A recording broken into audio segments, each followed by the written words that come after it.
एकदम मन पर छप जाती है। हम में वो अवगुण होते हैं, लेकिन हम अपनी जुबान से बोलते नहीं है कि हमें ये अवगुण है, लेकिन हमारा मन हमको बताता है कि जैसे देखो किसी को झूठ बोलने की आदत होती है, वो ये नहीं बोलता कि मैं झूठा हूँ, लेकिन कभी जब उसका मन उसको बोलता है कि तुम बहुत झूठ बोलते हो, तो उसी तरह से आज गुरु साहब जो चीज़ बता रहे हैं बहुत काम की चीज़ है। मेरी संगत से विनती है कि ध्यान से सुने भी और समझें भी। जहाँ समझ में नहीं आए, हम आपस में, आप ये समझिए कि हमारा जो गुरु साहब का जो क्लास है ना, उस क्लास में बैठे हैं, हम आपस में डिस्कस करते हैं कि ये बात ऐसे क्यों होती है, ऐसा क्यों होता है, ताकि हमको समझ में आ जाए। अगर एक बार हमको जिंदगी जीना समझ में आ गया, तो आप ये समझिए कि हमारा मानव जीवन सफल है। अभी मैं सच में मैं अभी जो देख रही हूँ, 2-4 दिनों से मैं देख रही हूँ, किसी से मुलाकात हो रही है और उस व्यक्ति को अगर मैं पहले से जानती हूँ, तो मैं उस व्यक्ति के बारे में अगर सोच रही हूँ, बिल्कुल दिख रहा है मेरे को, मतलब मेरे को दिख रहा है कि उसने ऐसे कर्म किए थे इसलिए आज वो इतना दुखी है, और उसने ऐसे कर्म किए थे इसलिए आज वो सुखी है। तो मुझे इस बात का पूरा मतलब दुनिया को देखकर गुरु साहब ने कृपा करी है, अपने चरणों में सेवा लगवा दी है, या पार कृपा उन्होंने की है। इस रास्ते पर चल के सुखमनी साहब का पाठ साहब गुरु साहब कृपा करवाते हैं, रोज पढ़वाते हैं, तो उसको पढ़ते पढ़ते उसका थोड़ा अर्थ समझ में आते आते मुझे बिल्कुल पूरा यकीन हो गया है कि जो अच्छे लोग हैं वही लोग सुखी हो सकते हैं। जो लोग अपने दिल में थोड़ी सी भी कपट लाते हैं ना, उनका आगे चल के उनको पता भी नहीं चलता है, उनको पता भी नहीं चलता कि हमारे साथ ऐसा होगा, लेकिन उनके साथ ऐसा हो रहा है। फिर वो दुखी होते हैं, फिर उनको एक थाप दी जाती है कि भाई जैसे कर्म किया वैसा तो भोगना ही पड़ेगा ना, अब वो क्या करें, हंस के भी भोगना है, रो के भी भोगना है, सच हंस के भोगना। लेकिन अपन ऐसा करें क्यों कि हम दुखी रहें, हम कर्मों को भोगें, ऐसा करें क्यों? हमको हमारे जीवन में सिर्फ एक काम करना, सिर्फ एक काम, नाम जपो, नाम जपो, नाम जपो, नाम जपो, उसके सिवाय आपको कुछ नहीं करना। भाई देखो, अगर आप नाम जपोगे तो अपने आप आपको ताकत आएगी कि आप रोटी बना के खाओ, ताकि आपका शरीर चल सके। ये सब काम अपने आप होंगे, सिर्फ आपको नाम जपना। हम उल्टा करते हैं, हम नाम नहीं जपते हैं, बाकी सब काम करते हैं, सब काम करते हैं। फिर हम बोलते हम सुखी नहीं है, परमात्मा के पास न्याय नहीं है, भगवान ऐसा है, भगवान ने ऐसा क्यों किया, फिर हम पचेरों में पढ़ते हैं, वो हमारा टाइम वेस्ट है। इसलिए मैं संगत से विनती करूंगी कि अभी भी समझदार बन जाओ, अभी भी वक्त है, अभी भी वक्त है कि हमको नाम जपना। दुनिया कुछ भी बोले, भले कोई कुछ भी बोले, हमें कोई मतलब नहीं। भाई डॉक्टर आपको बोल रहा है बहुत बीमार हो, आप सांस लेना छोड़ दो। अब आप बहुत बीमार हो और सांस लेना छोड़ दो, कैसे मानेंगे? हम बहुत बीमार हैं तो हमको तो सांस लेनी है ना। तो कलयुग भी आपको ये बोल रहा है कि आपको बहुत खुश रखूंगा, आप भगवान का नाम जपना छोड़ दो, बहुत खुश रखूंगा। ये धोखा है, धोखा है। वो अपन बोल कुछ रहा है, करेगा कुछ और हमारा टाइम भी वेस्ट करेगा। इसलिए उसकी बातों में मत आओ। दुनिया बहुत चमकीली, बहुत स्वादिष्ट, बहुत टेस्टी दुनिया। एक बार दुनिया का टेस्ट लग जाता है तो फिर अपन को छोड़ते नहीं बनता।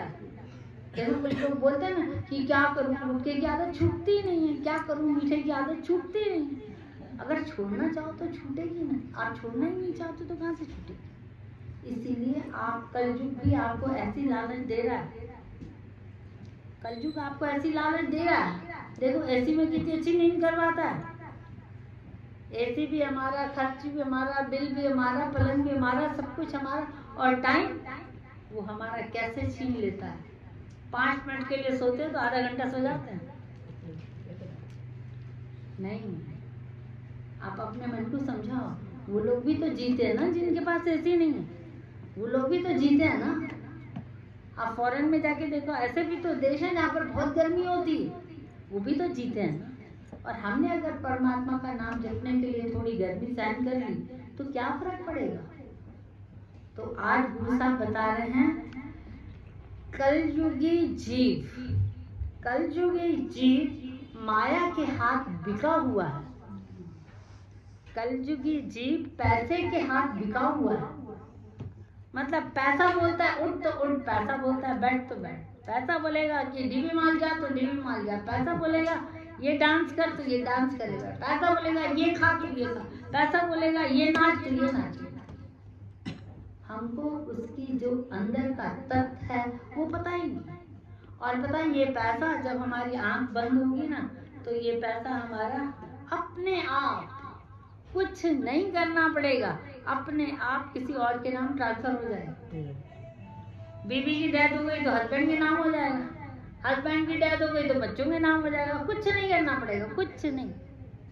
ये दल बदलू है, दल बदलू भी है और हमको भी खा रहा है, इसलिए अपने आप को संभालना है।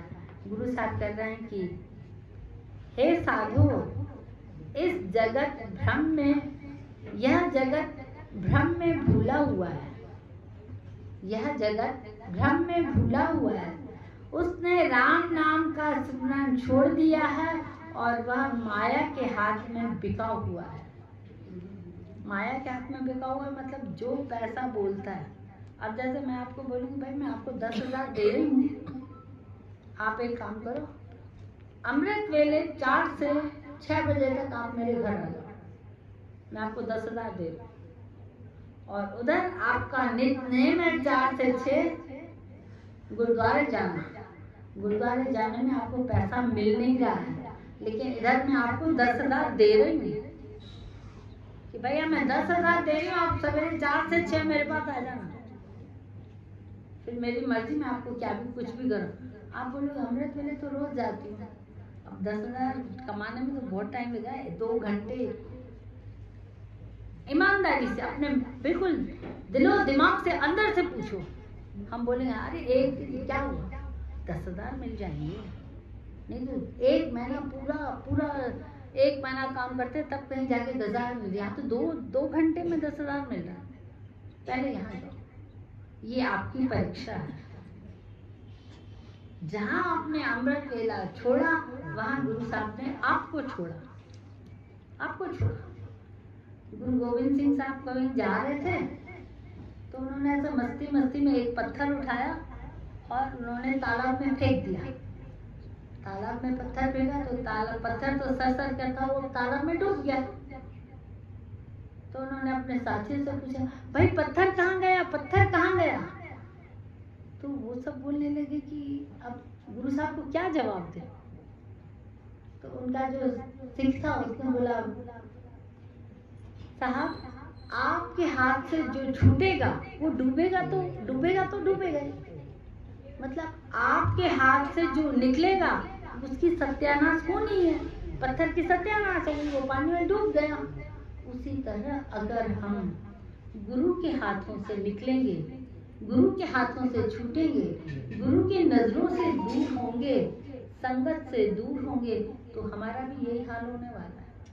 इसलिए अपने आप को संभालो। भाई देखो बहुत भीड़ है, बहुत गाड़ियां आ रही हैं, आप अपने आप को कैसे बचाओगे? आप कहीं साइड में छुप के खड़े हो जाओगे, सब लोग चले जाएं फिर मैं जाता हूँ। ये आपकी समझदारी है ना। और आप बोलोगे नहीं गाड़ियां आ रही, मेरे को भी दौड़ना है, मेरे को भी जाना है, तो रिजल्ट क्या होगा? आप किसी न किसी गाड़ी के नीचे दब के मर जाओगे। ये कलयुग का काम है, वो हमको दबा के मारना चाहता है, लेकिन हमको गुरु का सहारा लेना है। गुरु के सहारे में अपन छुप के, अमृत वेले के सहारे में छुप कर हमको अपना जीवन व्यतीत करना है। गुरु साहब फरमा रहे हैं, वह माता पिता भाई पुत्र और स्त्री के प्रेम रस में फंसा हुआ है। वह यौवन धन और अपनी शक्ति के नशे में दिन रात पागल रहता है। ये बात आप अपने मन से पूछो, ये बात सच्चाई है कि नहीं। कहीं ना कहीं हमारा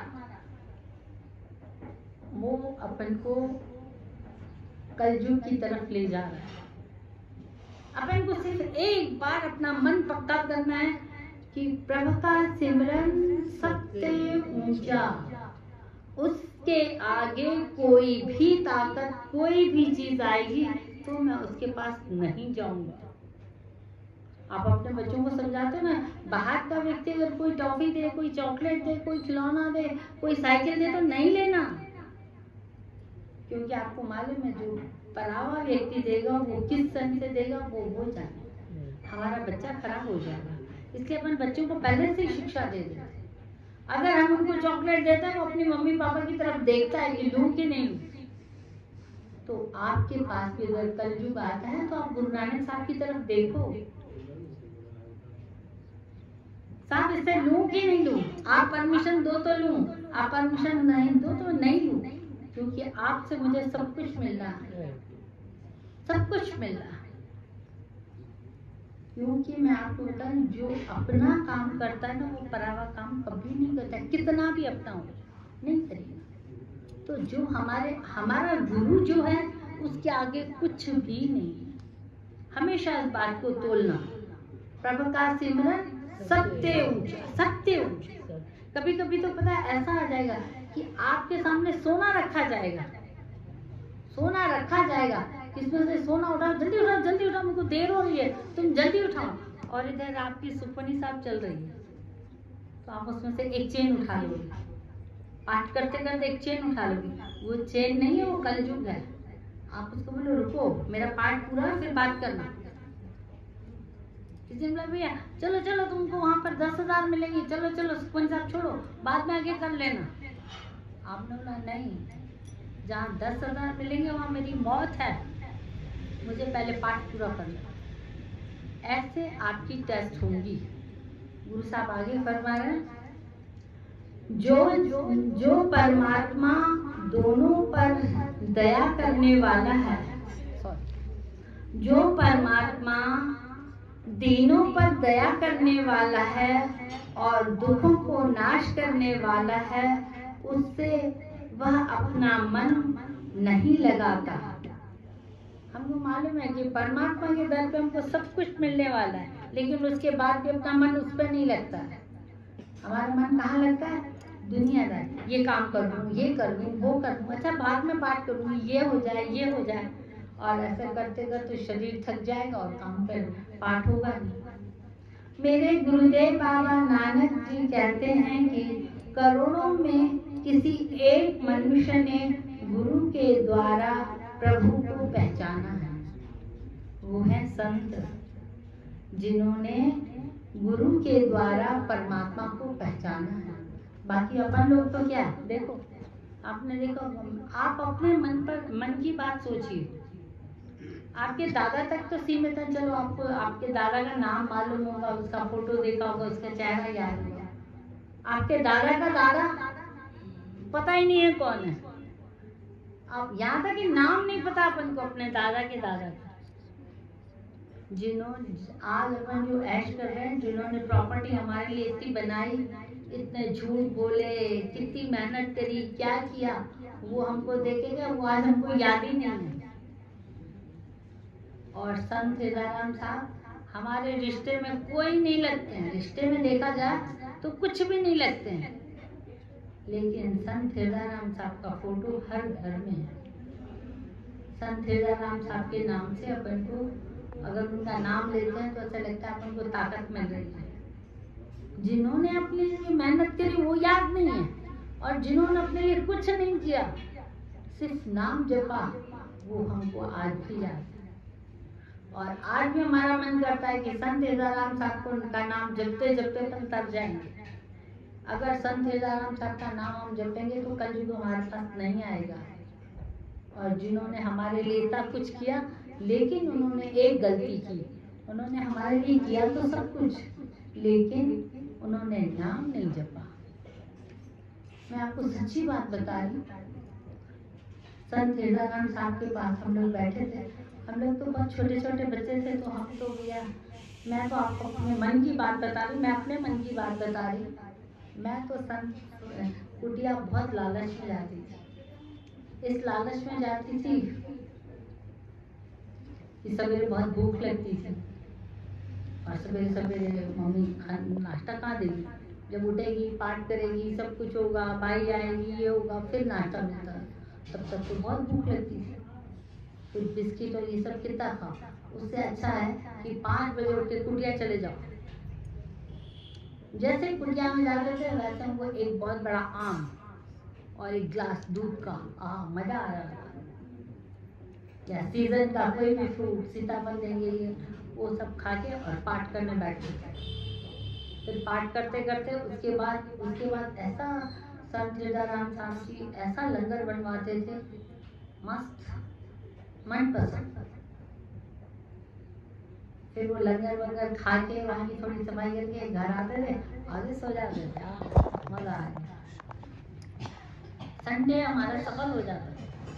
और मैं घर की बड़ी थी, तो सबके लिए मेरे को खाना बनाना पड़ता था। मैंने कहा सबके लिए खाना बनाऊं, इसलिए सबको वहाँ क्यों नहीं ले जाऊँ, चलो सब चलो, सबको ले जाती, तो सबको मजा आता था। मैं तो इसलिए जाती थी कि वो काम कम करना पड़े और खाने के लिए बहुत अच्छा मिलता।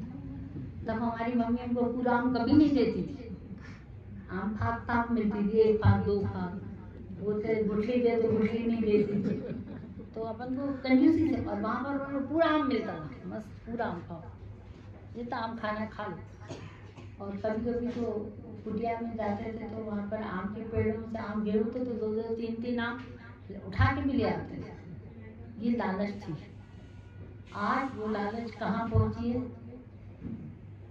कहाँ पहुँची। तो मैंने देखा एक आदमी आया, उसने संत हृदयाराम साहब के लिए बहुत अच्छा, बहुत नरम चमड़े का जूता ले आया। और संत हृदयाराम साहब का जूता इतना मोटा होता था क्या, बहुत भारी था चमड़े का, लेकिन उसके नीचे उसका तलवा इतना मोटा कि उठाने में ही बहुत दिक्कत होती। उसने संत साहब को बोला था ही पानी। संत जी ने उसको बहुत गुस्से से देखा। इतने में उसकी कार में से 3, 4, 5, 6 कार्टून उतर के आए। हम खुश हो गए। कार्टून में हुआ कुछ बढ़िया प्रसाद, ड्राई फ्रूट, टाफियाँ, बिस्किट। हम वहाँ रुक गए, बैठ गए। तो संत हृदयाराम साहब ने पूछा सिद्ध भाव से इसमें क्या है, तो बोला साईं तांगे लखनी आया तो चेहरे में आया था, खोलने में आया था। हमारी आंखें चक हो गई, अब खुलेगा और हमको मिलेगा। बोला खोल इसमें क्या। उसने कार्टून खोला तो पता है कार्टून में नोटों की गड्डियां, नोटों की गड्डियां। तो बोले छाका पे साईं जरूर तो कि माता ने ला थोड़ो प्रसाद आंदो आ, इन्हें जे बदला था मुझे पुठे ते हथ रखो। मतलब जो लाया था वो ये चाह रहा था कि संत हृदयाराम साहब मेरी पीठ पर हाथ रख, ऐसा ही मेरे पुठे ते हाथ रख। सचिन से ही चाहूंगे बेवकूफ तो समझे, पाण सजी उम्र विञाए इन पनन के कमाइण में, पंहिंजी सजी उम्र विञाई कमन पनन के विञाइण में, हाणे आवा उम्र त मुझे पुठे ते हथ रख, तेज खड़ी वञ। हम लोग मन में सोच रहे थे कि अगर वो वापस ले जाएगा तो इतने नोट। और संत जी ऐसे बोले तेज खड़ी वञ, ऐसे करके संत जी अंदर चले। उसकी पीठ पर हाथ नहीं रखा, वो उनके पीछे पीछे जाने लगा, गिड़गिड़ाने लगा। साईं एक बार मेरी पीठ पर हाथ रखा। संत हृदयाराम साहब ने उसका कहना नहीं माना। वो बेचारा निराश होकर बाहर आके बैठ गया और सारी संगत चुप हो गई। संतों के मन में क्या है। फिर 10-1 मिनट के बाद संत जी बाहर निकले तो उन्होंने बताया, तो देखो कितना चालाक है, इस नोट कमाने में इसको कितनी मेहनत लगी होगी। अब इसको जो दुख सता रहा है वो इस नोटों से कहीं बढ़कर दुख होगा, तभी वो इतने नोट लाया है। और वो नोट लाके अब बोल रहा है कि साईं मेरे पर कृपा करो, मैं इसके हाथ पर, इसकी पीठ पर हाथ रखूं तो गुरु साहब इसका दुख दूर कर दे। मैं पागल हूँ? उसने कुछ नहीं किया और मैं इसके लिए करूं? मैं क्यों करूं इसके लिए? भाई तुमको चाहिए तो तुम करो। अब उसको बोलो कि वो नित्य नेम सुखमनी साहब का पाठ करे, तो वो जो दुख लेके आया वो उतर जाए। फिर उसकी मर्जी है, वो ये देके जाए या लेके जाए, हमको कोई फर्क नहीं पड़ेगा। सुखमनी साहब का पाठ करे तो उसका दुख उतरेगा। बाकी ये उसको चाहिए तो लेके जाए, चाहिए तो रख के जाए, हमको कोई फर्क नहीं पड़ने वाला। तब से समझ में आ गया कि देखो सुखमनी साहब की महिमा क्या है, पाठ की महिमा क्या है, और अपन चाहते क्या है। अगर संत हृदयराम साहब उसको नहीं मिलते, यही दान वो कहीं और जगह करता, तो उसकी ये शर्त नहीं होती तुम सुखमनी साहब का पाठ करो, वो तो दान लेके रख लेते। हाँ भाई आपका काम परमात्मा करेगा, हम ज़्यादा से ज़्यादा आपके लिए प्रेयर कर देंगे, आपके लिए लंगर कर देंगे, जो भी कर देंगे, अरदास कर देंगे, जो भी कर देंगे, लेकिन उसको तो कुछ नहीं मिलता ना। वो तो सुखमनी साहब नहीं करता ना। कुटिया में से वो निकला तो उसने बोला वाह, और आज भी वो व्यक्ति जिंदा है। वो बोल रहा है दीदी मैं आज जहां भी खड़ा हूँ, वो संत हृदयराम साहब का एक शब्द कि तुम सुखमनी साहब का पाठ करो, तुम सब कुछ पाओगे, तुम अपना दुख भूल जाओगे। आज भी मैं वो पाठ करता हूँ, सच बता रहा हूँ, मैं ईमानदारी से बता रहा हूँ कि आज मेरे पास कोई दुख नहीं है, कोई टेंशन नहीं है। अब आप अपने आप से पूछो कि हम लोगों में से कोई ऐसे बोल सकता है कि मेरे पास कोई दुख नहीं, कोई टेंशन नहीं है? और नहीं तो छोटा, और नहीं तो छोटा, और छोटा, और नहीं तो ये लगता है कि शरीर अच्छा रहे। चलो शरीर अच्छा तो लगता है कि थोड़ा और प्रॉपर्टी, थोड़ी और, ये तो है। मतलब हम में से कोई संतुष्ट नहीं, लेकिन नाम जपने वाला जिसने संत हृदयराम साहब का एक अक्षर पकड़ लिया कि सुखमनी साहब का पाठ करो तो तुम्हारे दुख जाएंगे, उन्होंने वो शब्द पकड़ लिया। आज वो बहुत सुखी। मैंने उसको बहुत टटोला, भैया ऐसे आपकी एज बढ़ रही है, आपको डायबिटीज हो रही। बोला दीदी कोई बीमारी नहीं है, कोई आंखें खराब नहीं है, कुछ नहीं हुआ है। 65 इयर्स की एज में चश्मा नहीं लगा है। बस एक संत हृदयराम साहब का कहना कि सुखमनी साहब। तो देखिए उनके अनुभव सुन के हमको अपने आप को सुधारना चाहिए। अब आप सब लोग एक काम करो, आप 5 मिनट के लिए अपने लिए 5 मिनट निकालो और आप सोचो मेरे को तकलीफ क्या है। आपका मन बोलेगा थोड़ा पैसा चाहिए, थोड़ी तबीयत ठीक चाहिए, थोड़ा मकान बन जाए, कुछ ना कुछ आपका एक चीज लिखिए। वो चीज आप एक कागज पर लिख लो, मेरा मकान तैयार हो जाए, मेरी तबीयत ठीक हो जाए, मेरे घर में सुख शांति हो जाए। जो भी आपको जितनी बातें लिखनी है उसके लिए आप एक अलग से सुखमनी साहब करो। उस चीज के लिए आप जो संगत में बात करते हो वो बात अपनी जगह पर है, लेकिन आपको अगर वो चीज हटानी है आप उसके लिए अलग से सुखमनी साहब का पाठ। जो हम अपने जिंदगी में टाइम काट कर भक्ति करते हैं ना, वो ज्यादा वैल्यूबल होती है, वो ज्यादा वैल्यूबल होती है। तो आप एक काम करो, एक ऐसा सुखमनी साहब का कहीं भी करो, एक सुखमनी साहब का पाठ आप इसलिए करो कि गुरु साहब वो वाली मेरी इच्छा पूरी हो जाए। आपकी इच्छा कोई भी इच्छा। मैंने तो पता अभी मैं आपको बता रही हूँ, अब वो बात बतानी नहीं चाहिए लेकिन मैं आपको बता रही हूँ। आप इस चीज को अदरवाइज मत लीजिएगा, दीदी कैसी बातें बता रही है। मैंने देखा एक लड़के को एक लड़की पसंद आई, उसकी पूरी कोशिश करी कि इस लड़की के साथ मेरा रिश्ता हो जाए, लेकिन लड़के और लड़की के स्टैंडर्ड में दिन रात का फर्क था। लड़का बहुत लो स्टैंडर्ड का, लड़की बहुत हाई स्टैंडर्ड। अब वो किसी को बोल नहीं रहा है कि मेरे को इससे करनी है, लेकिन वो अंदर ही अंदर चाह रहा है। तो उसने मेरे को बोला, दीदी मेरा एक काम है, वो हो नहीं रहा है। तो मैंने अपने हिसाब से उससे पूछा, भाई काम क्या है आपका? तो बोला, दीदी वो मत पूछो, क्योंकि वो बोल रहा था मैं दीदी को बताऊं कैसे बताऊं। बोला वो मत पूछो, बस आप मेरे को तो कुछ बताओ काम क्या है, मेरा काम हो जाए। तो उनको भैया हमने तो ये सुना है कि अगर कोई भी काम नहीं हो रहा है तो आप पाठ करो।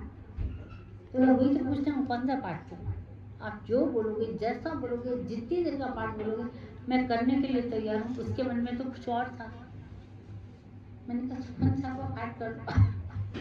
बोला करता हूँ, सुखमनी साहब का पाठ करता हूँ।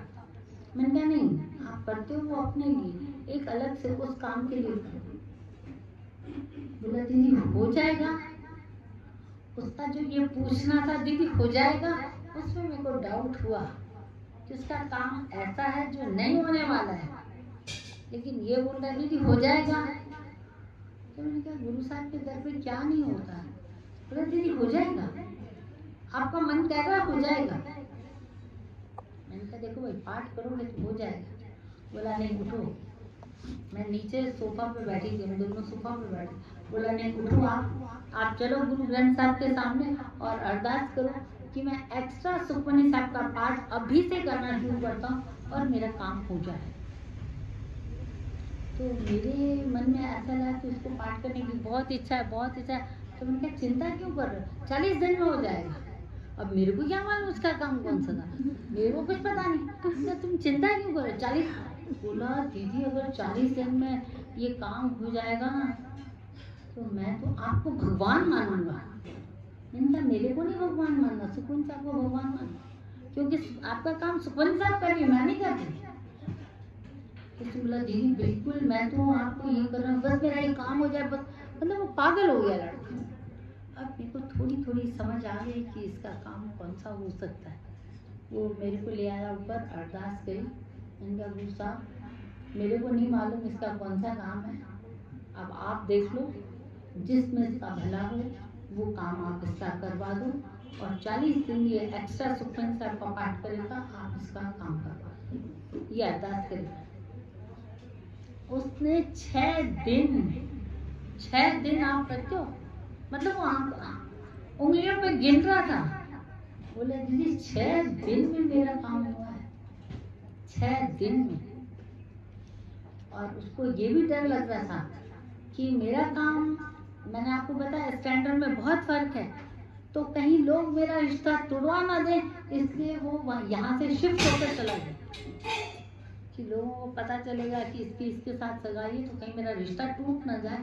ये यहाँ से अपना घर बार छोड़ के बाहर चला गया, जहाँ उसकी जॉब थी वहाँ चला गया। आज वो 2 बच्चों का बाप है, लेकिन आज भी वो बोलता है दीदी मैं आपके गुरुद्वारे को भूल नहीं सकता, मेरे को क्या नहीं मिला वहां से। यहाँ पर भी मैं आंखें बंद करता हूँ तो मेरे को लगता है मैं आपके गुरुद्वारे में बैठा हूँ, और उसको सब कुछ मिला। और मैं बताऊँ वो लड़की भी हाई स्टैंडर्ड की तो थी, हो सक रहा था कि इसके घर में समा ना पाए, लेकिन वो लड़की भी सुखमनी साहब के चक्कर में, वो लड़की भी इतनी निमाणी, इतनी अच्छी, जितनी तन की अच्छी उतनी मन की अच्छी, उतनी सेवा की अच्छी।